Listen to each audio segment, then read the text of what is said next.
안녕하십니까, 곽종호입니다.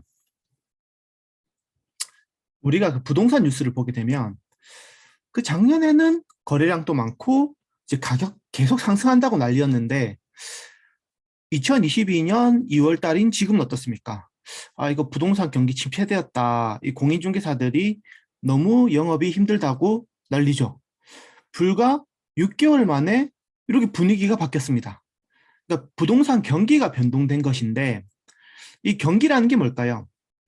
이 경기라는 거는 시장의 상태를 이야기합니다. 뭐 이 부동산 경기, 즉 시장의 상태라는 것은 뭐 호경기일 수도 있고 불경기일 수도 있겠죠. 우리의 이 시장은 이 분위기는 끊임없이 변하는데 과연 부동산 시장에서는 어떻게 변동하는지 먼저 유형에 따라 변동하는 것을 학습하겠습니다.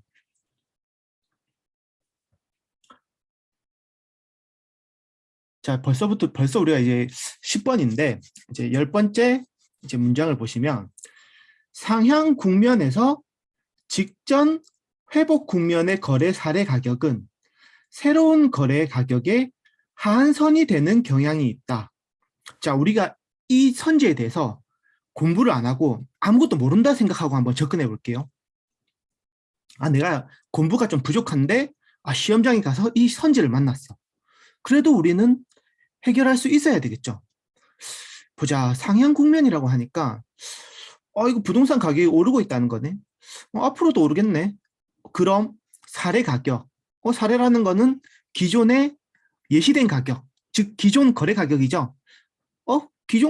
기존에 거래되었던 가격보다 가격 오를 것 같은 분위기인데 제가 싸게 팔 이유가 있을까요? 뭐 요즘 부동산 가격이 오르고 있어. 하루가 다르게 부동산 가격이 오르고 있는데 내가 이제 이사를 가면서 부득이하게 이제 발령이 나서 집을 팔아야 된단 말이야. 그래서 내가 뭐 한 8천만 원에 샀으니까 내가 한 1억 원 받으면 되려나? 라고 생각하고 이제 한번 부동산 사무실에 가서 물어봤더니 우리 바로 옆집이 2억 원에 팔렸대. 그러면 저는 1억에 팔 마음이 싹 사라지겠죠. 최소한 2억 아래에서는 팔지 않겠죠. 왜? 부동산 가격 계속 오르고 있는데. 즉, 이 2억이란 가격은 내가 하고자 하는 새로운 거래의 하한선이 되는 것이죠. 자, 이제 그러면 이제 학습을 하고 다시 한번 10번 선지 한번 보도록 하겠습니다. 그럼 이제 우리가 이제 본격적으로 제가 이제 부동산 경기 변동에 대해서 이야기할 텐데, 먼저 이 변동이라는 거는 유형별로 나눌 수 있습니다. 이 유형별 변동이라는 것은 우리가 규칙적으로 변동될 수도 있고 불규칙적으로 변동될 수도 있겠죠. 뭐 규칙적이라는 것은 뭐 1년을 기준으로 아니면 단연을 기준으로 나눌 수 있습니다. 1년이라고 하면 뭐 우리가 가장 쉽게 들 수 있는 예가 계절에 따라 다르겠죠.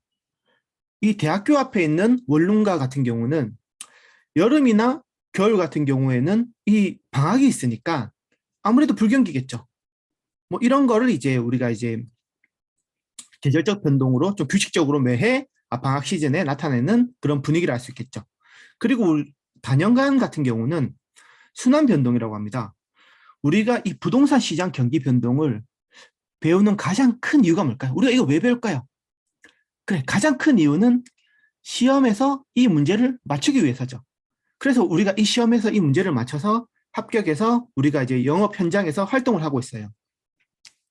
그러면 우리가 이제 부동산 중개인이라 하더라도 다들 이제 실력이나 수입이 천차만별이죠. 그러면 내가 남들한테 인정받고 고소득을 이루는 그런 중개사가 되기 위해서는 아무래도 앞으로 시장이 어떻게 될 것인가를 예측하고 그것을 이제 고객들한테 이야기할 수 있는 그게 핵심이겠죠. 그래야지 우리가 뭐 신뢰도 받을 거고 이제 고객들이 소개도 많이 들어오겠죠. 그렇기 때문에 우리가 부동산 시장 경기 변동을 배우는 가장 큰 이유는 시험 합격과 더불어 이제 우리가 실전에 갔을 때 시장이 어떻게 변할 것인가 예측할 수 있어야 된다.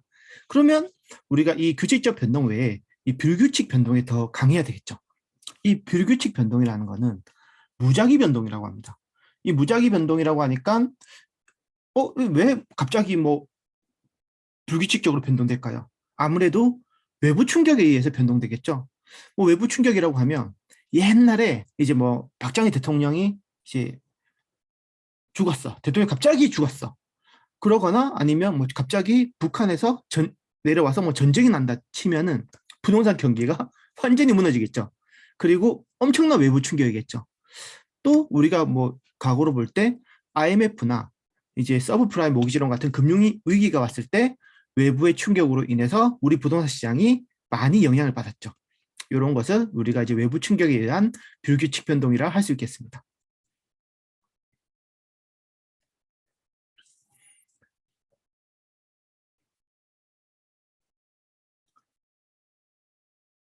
그리고 이제 유형별 다음으로 이번 이제 우리가 대상물에 따라서 또 경기 변동을 나눌 수 있는데, 대상물이라는 거는 뭐 크게 건물, 건축물 시장이 있고 또 토지가 거래되는 이제 토지 시장이 있을 겁니다. 건축물 시장이라는 거는 우리가 주거용 건축 시장과 상업용 건축 시장, 공업용 건축 시장으로 나눌 수 있겠고, 이 중에서 이제 주거용 건축 시장을 협의의 건축물 시장이라고 하고, 이제 주거, 상업, 공업을 다 합쳐서 광의의 건축물 시장, 그리고 이 광의의 건축물 시장에 토지를 합친 것을 최광의 건축물 시장이라고 합니다. 그러면 우리가 이 최광의 경기 변동을 이야기하기 위해서는 뭐 당연히 다양한 뭐 지표들이 있어야 되겠죠. 뭐 우리가 이제 지표에 대해서 이야기할 건데, 이 시장 상황이 좋다는 거는 참 이 시장에 참여하고 있는 사람들이 전부 다 돈을 많이 벌고 있다는 이야기가 되겠죠. 작년에는 2021년도 같은 경우에는 워낙 주택 부동산이 호황이다 보니까 부동산 중개업을 하는 공인중개사분들이 뭐 제가 아는 분들은 뭐 10년 영업한 것보다 더 많은 돈을 한 해 동안 버신 분도 계시고, 우리가 또 매매하신 이제 판매하신 분들도 돈을 많이 벌었죠. 이럴 때 우리가 이제 경기 분위기가 좋다고 하고 있는 건데, 이 부동산 시장에 참여하고 있는 사람들은 다양한 사람들이 있을 거고, 뭐 중개사라든지 판매자, 그리고 매도인, 매수인, 그리고 공급하고 있는 시행사, 시공사, 이렇게 다양하게 있겠고 또 다양한 변수들이 있겠죠. 그 중에서 우리는 요 세 가지만 기억하겠습니다. 먼저 가장 중요한 건 이제 부동산 거래량이겠죠. 우리가 우선 부동산 거래량을 따질 건데, 거래량을 따진 다음에는 건축량을 따지고, 그리고 나서 가격 변동을 이제 우리가 따져볼 겁니다. 그리고 이 세 가지 지표를 평균을 내서 우리가 이 경기 변동이 이게 좋다 나쁘다를 측정하게 됩니다.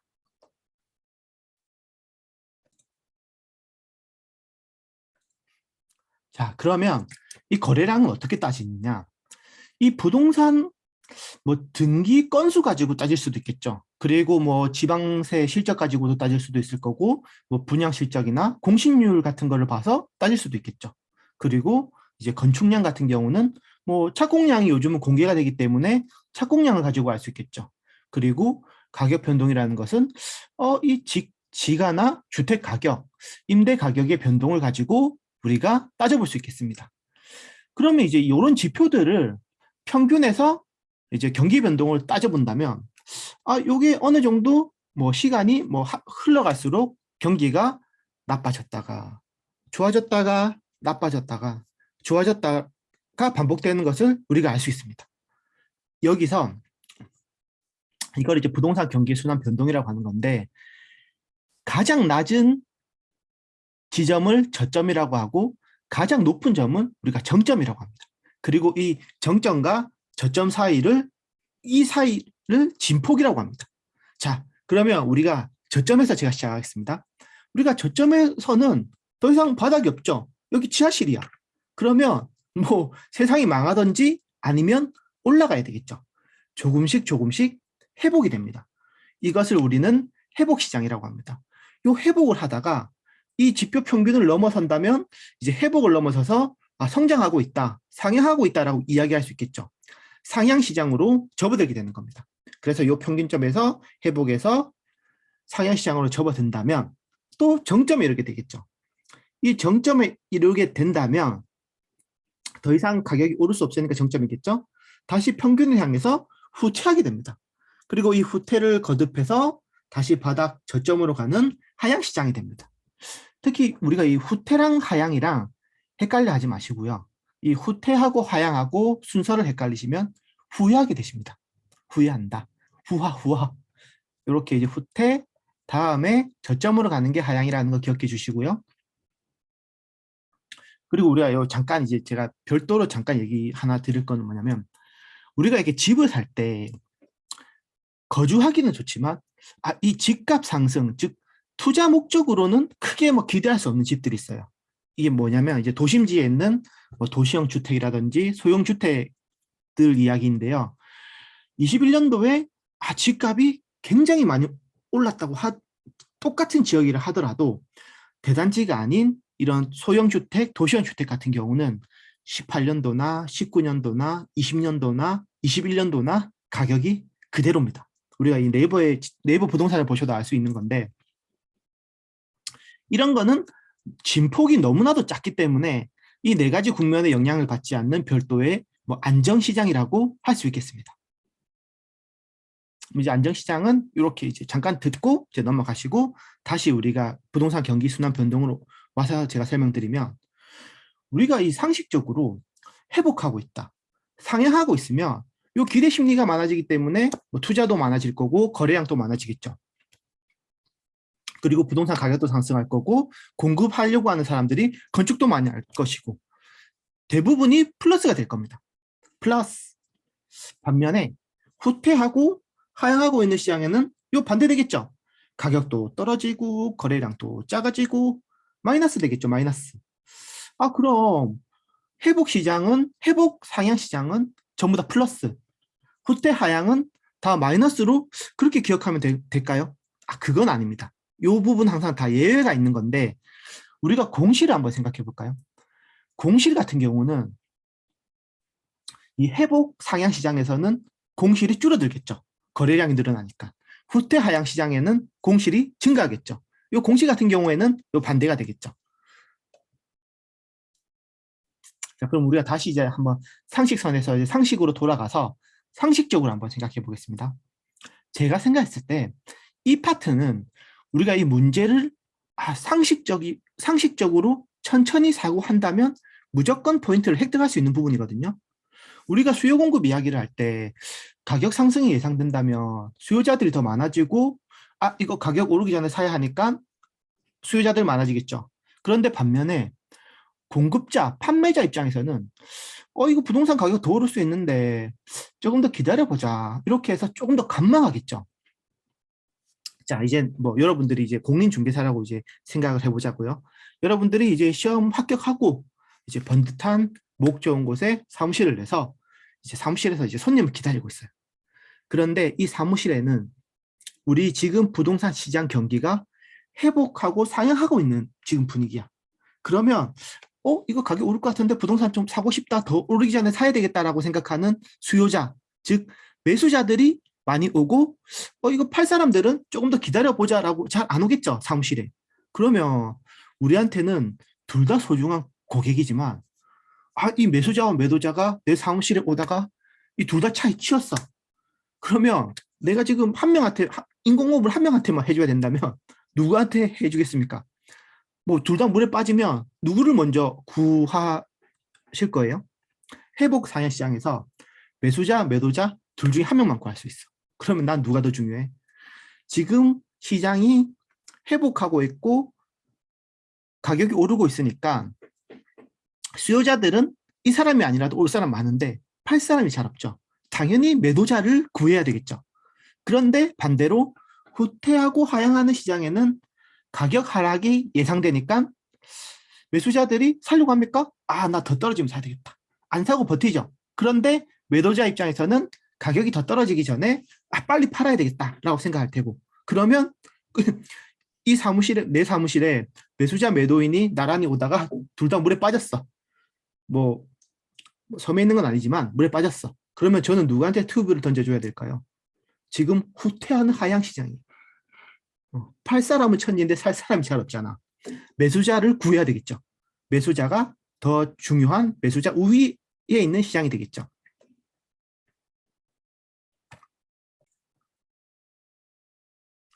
자, 그럼 이제 우리가 다음으로 우리가 내 집을 판매하려고 가격을 예상할 때 우선적으로 뭘 볼까요? 내 마음은 무조건 내가 이 한남동에 있는 펜트하우스보다 더 비싸게 팔고 싶지만 우리한테는 냉혹한 현실이 있기 때문에 내 집 가격이 얼마일까라고 생각할 때 옆집이나 이웃집이 최근에 얼마에 거래됐는지를 보면 가장 정확하게 알 수 있겠죠. 이거 네이버 부동산에 들어가서 뭐 최근 매매 실거래가 보고 옆집이 1억이면은 우리 집도 그 정도 하겠구나. 우리 집은 뭐 내가 들어올 때 리모델링을 좀 했으니까 뭐 그것보다는 조금 더 받을 수 있겠다. 아니면 옆집에 비해서 우리 집이 뭐가 조금 더 안 좋으니까 저것보다 조금 덜 받겠다라고 우리가 생각할 수 있겠죠. 이런 걸 요거를 우리가 거래 사례 비교법이라고 합니다. 자, 그럼 다시 경기 순환 변동을 가서 우리가 회복하고 있는 상향 시장이라고 한다면 가격이 계속 오를 거잖아. 우리가 기대하는 게. 그리고 실제로 오르고 있고. 그런데 옆집이 1억에 팔렸어. 그러면 제가 1억에 절대로 안 팔겠죠. 최소 아무리 1억에 판 시점보다 가격이 올라가고 있는 시점이기 때문에 1억보다는 더 받을 거기 때문에 이 사례 가격 1억이라는 것은 내가 하고자 하는 거래의 하한가가 되겠죠. 하한가. 반대로 좀 후퇴하고 있어.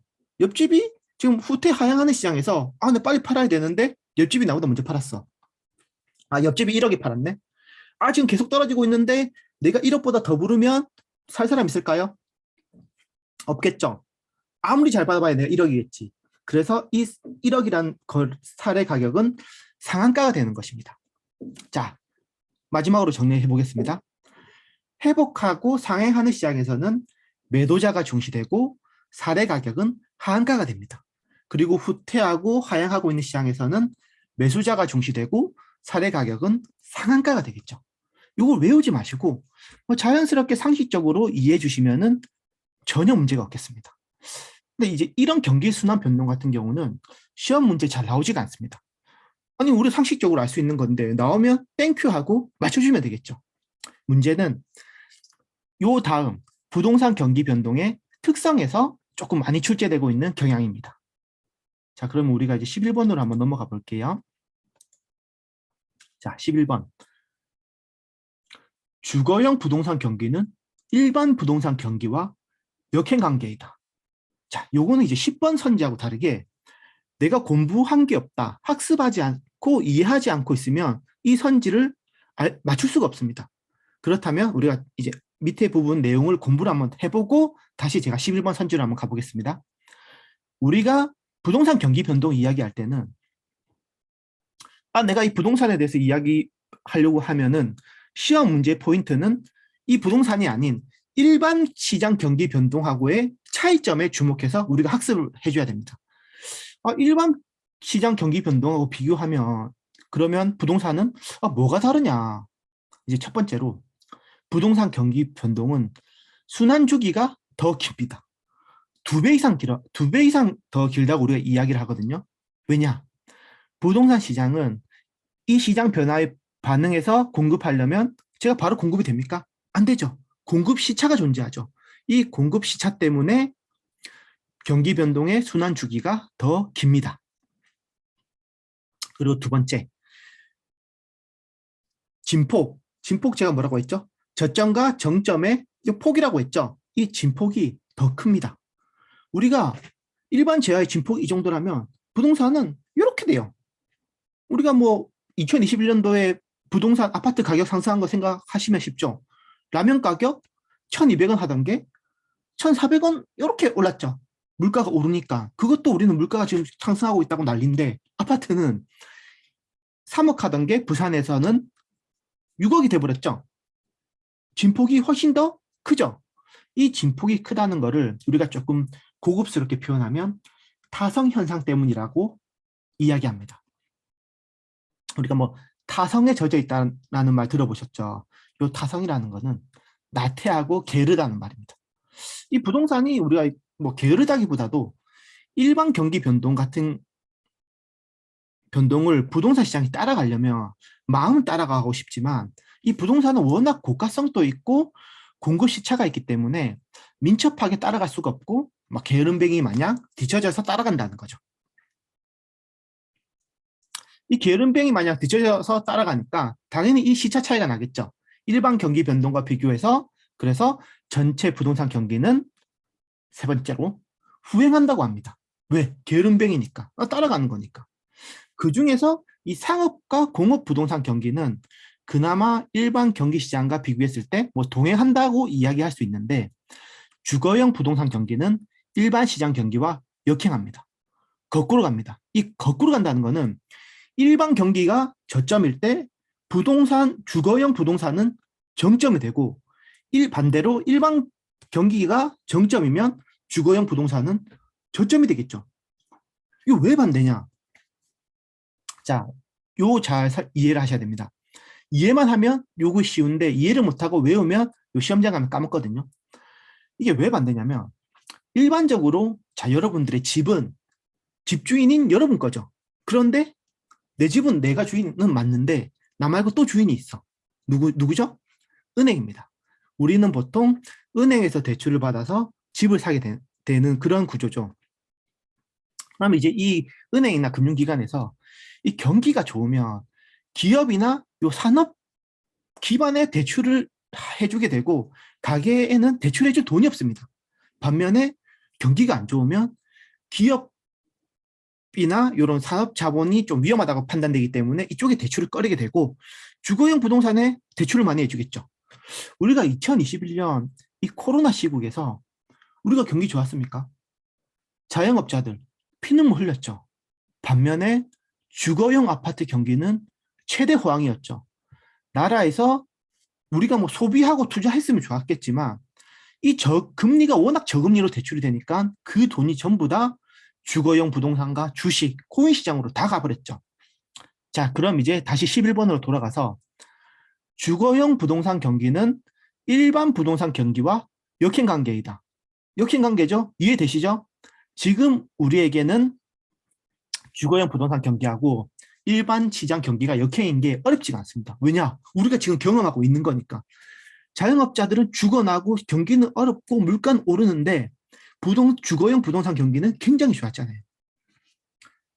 자, 5강은 우리 부동산 경기 순환과 변동에 관한 이야기였습니다. 주거용 부동산 경기는 일반 부동산 경기와 역행한다는 거.